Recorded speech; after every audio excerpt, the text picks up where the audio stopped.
Unifying Europe had been tried many times and was extremely unpopular. Where Napoleon and Hitler had failed to accomplish their goals using force, the globalists would succeed using stealth.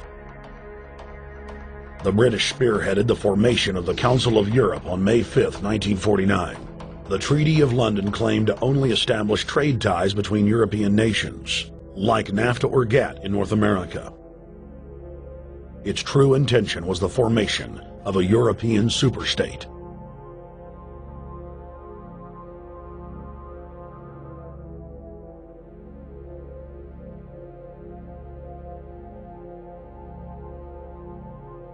In 1954, the elite of the planet met in secret at the Bilderberg Hotel in Oosterbeek, Holland. The Bilderberg Group would later admit that their mission was the formation of the EU. Once the EU was established, under the guise of trade deals, a North American Union and Asian Union would be formed. The three interlocking superstates formed the core of the global government, while the United Nations would serve as a world regulatory and enforcement body. The Bilderberg Group consists of the heads of all of the managing roundtable groups that steer individual countries. Picture the elite power structure of the world as a giant pyramid, with only the elite of the elite at the tip-top of the capstone. The group has been so secretive that until the mid-1980s, the controlled corporate media denied its existence. Into the late 1990s, coverage only consisted of rare one-line mentions.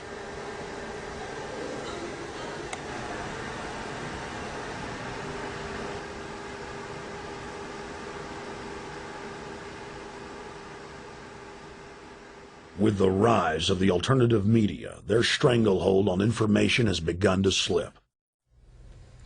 On the outskirts of the national capital today, black limousines with darkened windows converged on a hotel where private security guards imposed ironclad control. The limos carried royalty, political power brokers, and industrial titans to a secret meeting that will last all weekend.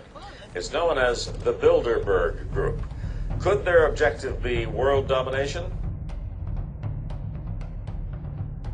Every 4 years, Bilderberg meets in North America, and in June of 2006, we decided to travel to Ottawa, the capital of Canada. The site of Bilderberg.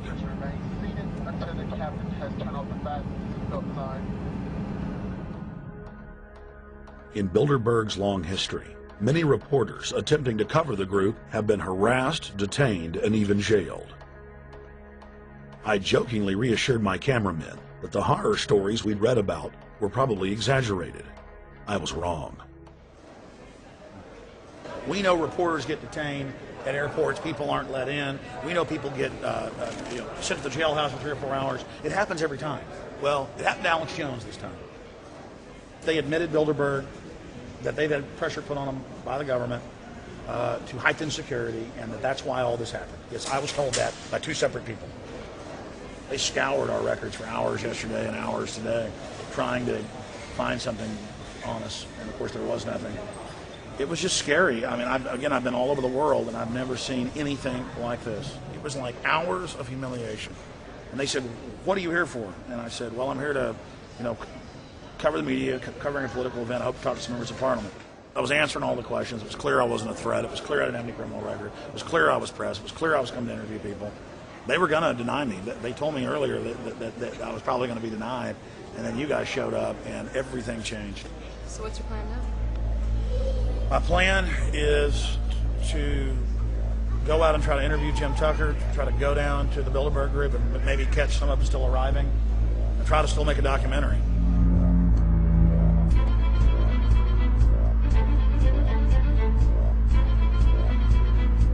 So instead of being here at 8 a.m.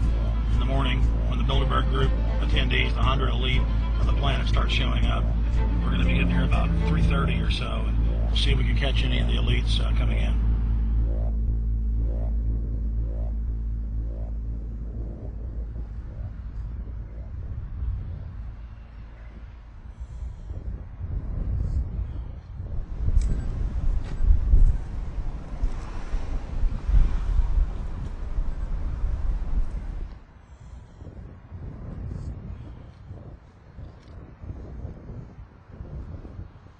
you think's on the agenda for this this edition of the Bilderberg Society's annual meeting? They're debating the attack on Iran. They're talking about how to take out Hugo Chavez. They're talking about how to get their American Union in that destroys Canadian, U.S., and Mexican sovereignty. So we're talking about the death of Canada is what's happening in there right now. The death of your sovereignty is happening in there right now. CNN has even reported that these individuals have put out the policy reports through the Council on Foreign Relations that writes their scholarly white papers to end the United States, to end Canada, and to end Mexico. About 10 have come in. They've been coming in slowly in typically big black cars with what appears to be bulletproof glass, and we've got a few pictures of some of the people. We're being kept well back from the building by an awful lot of security people, but you know, there'll be more security as this thing develops. Again, just a reminder to stay off the property, okay? I am. This is the line. We checked with the city. Yeah. Okay. The ex-president of Ireland? Maybe? Okay. Danny will know? I came here from upstate New York. I booked a room way in advance. When I checked in at 10 o'clock at night, they told me I had to be out at 8:30 in the morning. And so, of course, I complied to what they wanted. I wasn't happy about it because I had been tired. I drove quite a long way. Then I went down to have something to eat, and I just saw a bunch of security here, and I was wondering what was going on, and I asked questions, and they said they were having a wedding or they were having some sort of reception. So I decided to ask a couple more questions because I thought it was kind of weird. And then I saw them from my hotel window. They were in the back with flashlights looking at the trees, looking up through the trees, and they were also in front of the hotel combing. It looked like combing the hotel. So I kind of was wondering what was going on, and I left. I got up this morning. I checked out. And then the fellow that I spoke with, the last fellow I spoke with, said, well, you'll know all about it in the newspaper. Well, I didn't have to wait because there was a group of people out here telling me everything that was going on. They're not fooling anybody any longer when you've got this many cops, you know, and detaining Alex Jones at the border.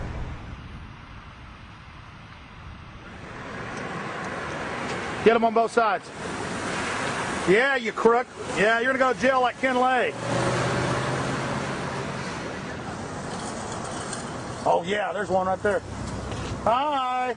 Hey, we're not your property. We're not your slaves. We're going to defeat the New World Order. The New World Order is going to be defeated. You realize that? I'm glad you do. Always does throughout history.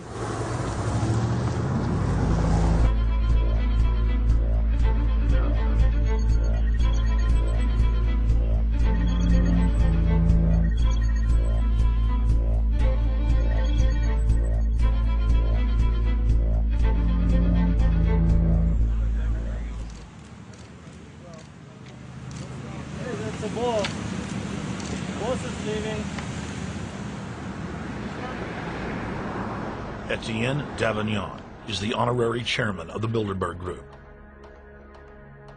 as well as the head of its steering committee.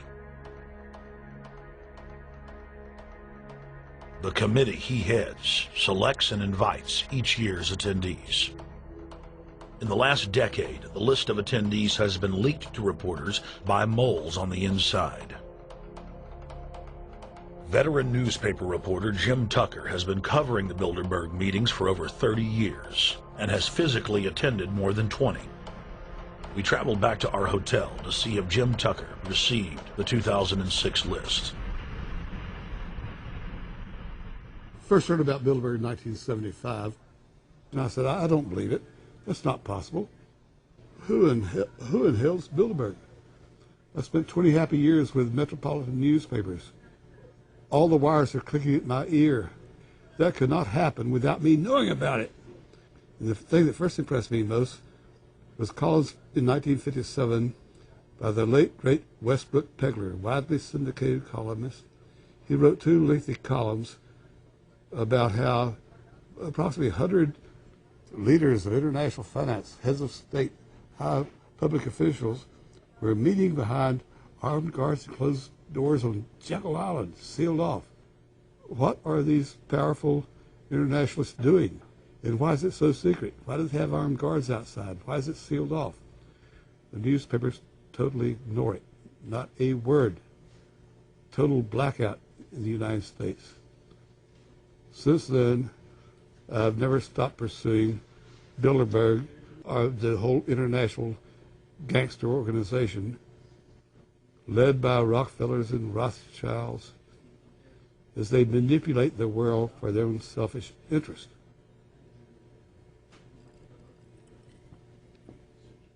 Jim, you've been waiting on the list. You normally get it on the first day. You haven't gotten it. We're told it might come in today. How important is that list? It's absolutely essential, although identifying people outside, as we always do, is important too, to find out who is not on their own list. In recent years, someone from Europe has sent a machine copy with a letterhead and so forth without identifying himself. So far, I haven't heard from him.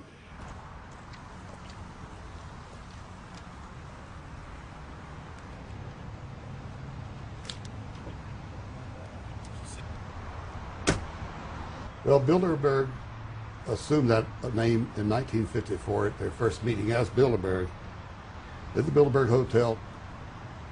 It's a little bit like Shakespeare's As You Like It.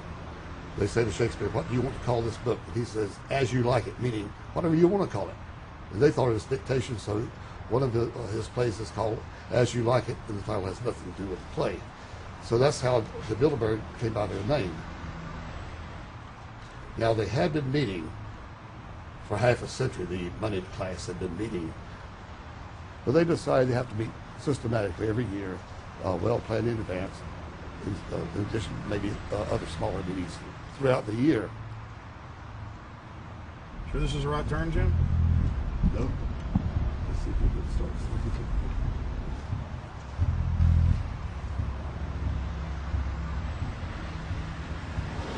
This is the global government. They are setting the world agenda. Inside right now, they're deciding on whether or not there will be a war with Iran. They're deciding whether or not taxes will increase, whether oil prices will be suppressed or increased. There's much more on the agenda that we'll be finding out in the fullness of time. But those are three items that are heavy on their list this year.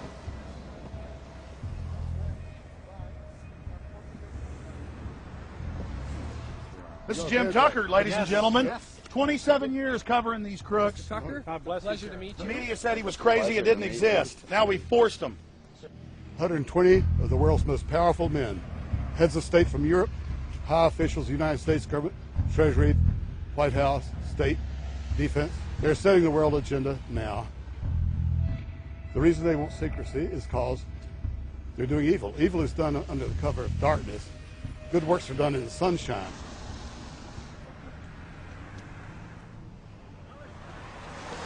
Hi, how you doing? Good. Get off the property, please. Well, Private Jim has some questions for you. I need you to move off the property, please. Okay. Private property. Sure. It's a public sidewalk. Oh, yeah, we are cooperating. Thank you. Right onto the sidewalk. Yeah, there's no implication that we aren't Right onto cooperating. the sidewalk and stay there, please. Sure, yeah, thank you. Great. Jim has some questions for you. Again, I need you to stay right on the sidewalk. Yeah. Thank you very much. We actually checked with the city. The property line's actually right here. Also, That's good. Property line's actually right here.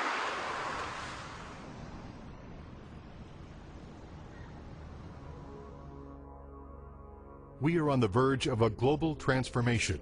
All we need is the right major crisis, and the nations will accept the New World Order. David Rockefeller. So David Rockefeller, and they're gone black at the beyond the hotel, and they have no bodyguards.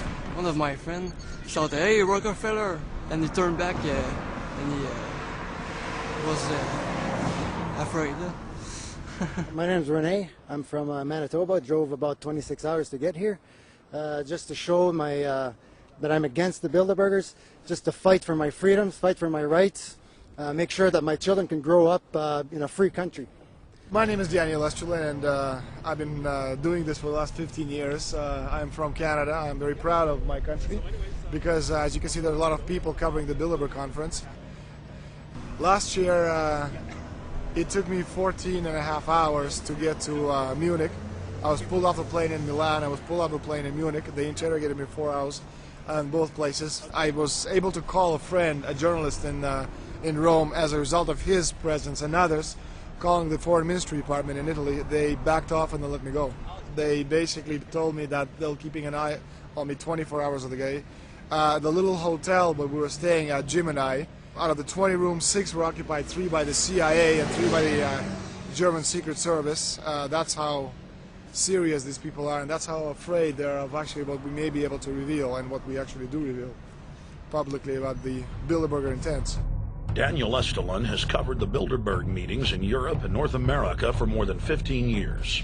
His book, Club Bilderberg, has been translated into more than 20 languages and is a global bestseller.